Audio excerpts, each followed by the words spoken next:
پس منظر سے مراد وہ حالات و واقعات یا وہ کون سے پہلو تھے جس کی وجہ سے صلح حدیبیہ کا معاہدہ طے پایا۔ میں پڑھ رہی ہوں، اس کے بعد پھر میں وضاحت کروں گی۔ حضور صلی اللہ علیہ وآلہ وسلم مکہ مکرمہ سے ہجرت فرما کر مدینہ منورہ میں رہائش اختیار فرمانے کے بعد وہاں اسلام کی دعوت و تبلیغ کا عظیم فریضہ سر انجام دینے لگے۔ آپ صلی اللہ علیہ وآلہ وسلم کے ہمراہ صحابہ کرام رضی اللہ تعالیٰ عنہم بھی مدینہ منورہ میں قیام پذیر تھے۔ دعوت و تبلیغ کا سلسلہ چلتا رہا اور اسلام آہستہ آہستہ پھیلتا گیا۔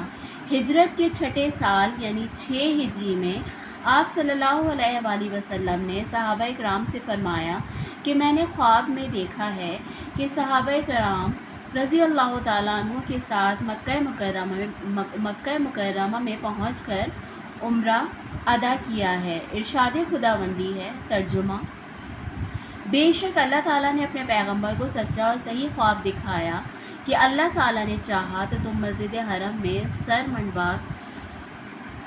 منڈوا کر اپنے بال کتروا کر امن و امان سے داخل ہوں گے اور کسی طرح کا خوف نہ کرو گے۔ جو بات تم نہیں جانتے تھے اس کو معلوم تھی، سو اس نے اس سے پہلے ہی جلد فتح کرا دی۔ یہ جان کر تمام صحابہ کرام رضی اللہ تعالیٰ عنہ بیت اللہ کی زیارت کے لیے تیاریاں شروع کر دی۔ آپ صلی اللہ علیہ وآلہ وسلم 1400 صحابہ کرام کے ہمراہ یکم ذی القعدہ 6 ہجری میں مکہ مکرمہ کی جانب روانہ ہوئے۔ آپ صلی اللہ علیہ وآلہ وسلم نے مدینہ منورہ میں مشہور صحابی حضرت عبداللہ بن ام مکتوم رضی اللہ تعالیٰ عنہ کو اپنا نائب مقرر کیا۔ چونکہ نبی کریم صلی اللہ علیہ وآلہ وسلم اور صحابہ کرام صرف عمرے کی غرض سے مکہ مکرمہ جا رہے تھے، اس لیے ان کے پاس جنگی ساز و سامان نہیں تھا۔ تلواریں ساتھ تھیں اور وہ بھی میان کے اندر۔ اس سفر میں ام المومنین حضرت ام سلمہ رضی اللہ تعالیٰ عنہا بھی نبی کریم صلی اللہ علیہ وآلہ وسلم کے ساتھ تھیں۔ مدینے سے تقریباً 12 کلومیٹر کے فاصلے پر ایک مقام آتا ہے جسے ذوالحلیفہ کہتے ہیں۔ اس جگہ پر آپ صلی اللہ علیہ وآلہ وسلم اور صحابہ کرام نے عمرے کے لیے نیت کر کے احرام باندھا۔ حضور صلی اللہ علیہ وآلہ وسلم نے ایک صحابی حضرت بصر بن سفیان رضی اللہ تعالیٰ عنہ کو اہل مکہ کے حالات معلوم کرنے کے لیے بھیجا۔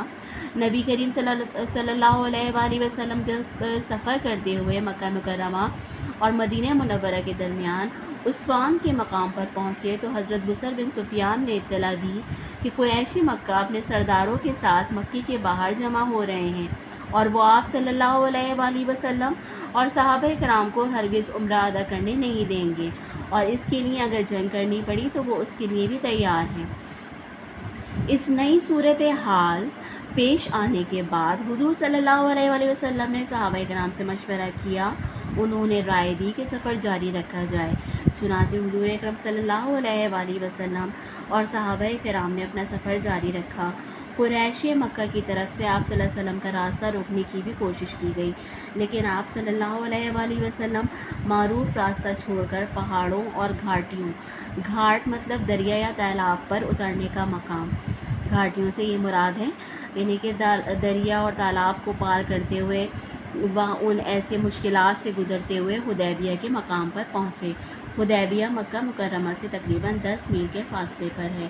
اب میں اس کی وضاحت کروں گی، میں ایک کہانی کی طرح پڑھوں گی اور تاکہ آپ کو بہت اچھی سے میری بات سمجھ میں آ جائے، کیونکہ جب ہم کسی بھی واقعے کو اسٹوری کی طرح پڑھتے ہیں تو بہت اچھے سے باتیں ہماری اچھے سے سمجھ میں آ جاتی ہیں۔ پس منظر پڑھوں گی پہلے میں کہ وہ کون سے حالات و واقعات تھے، وہ کون سے پہلو تھے جس کی وجہ سے صلح حدیبیہ کا معاہدہ طے پایا۔ میں اس کی ایکسپلینیشن دینے جا رہی ہوں، بیٹا بہت آپ نے دھیان سے سننا ہے۔ مکہ ہمارے پیارے نبی صلی اللہ علیہ وآلہ وسلم کا وطن تھا۔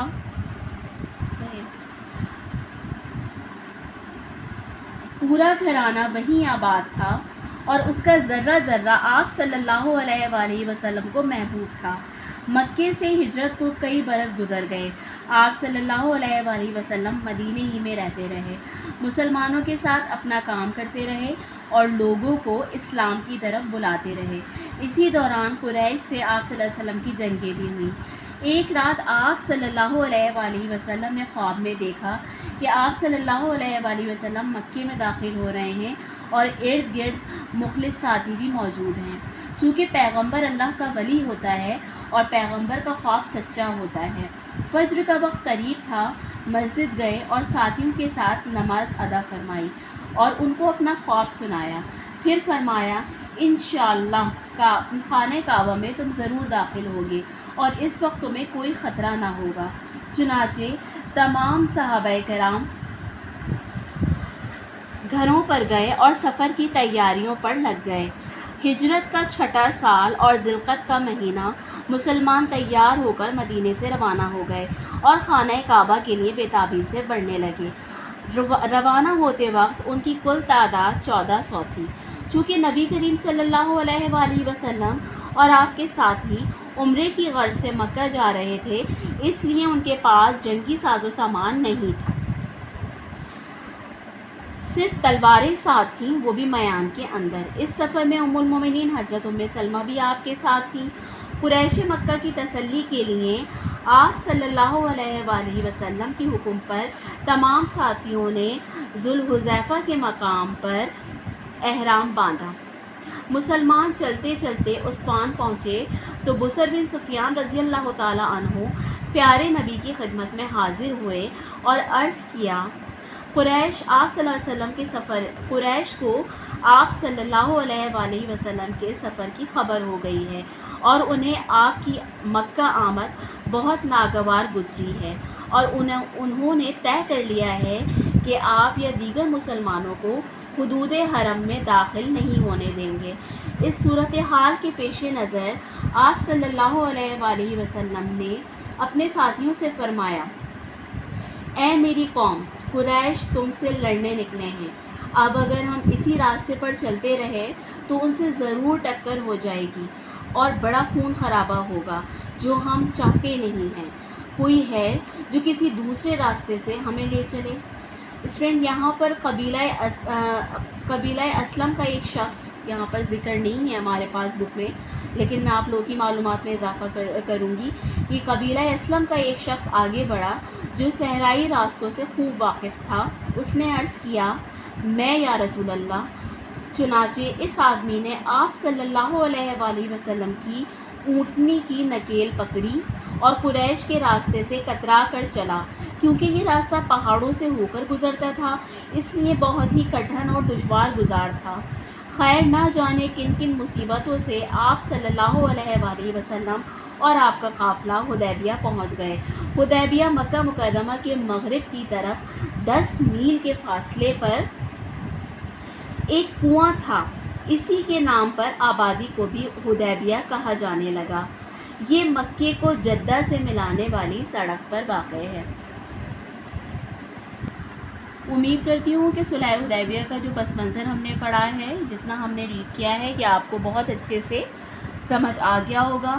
انشاءاللہ تعالیٰ نیکسٹ ویڈیو 2 میں ہم اس سے آگے چیپٹر کو ریڈ کریں گے اور میں اس کی وضاحت کروں گی۔ تب تک کے لیے اپنا بہت خیال رکھیے گا۔ اللہ حافظ۔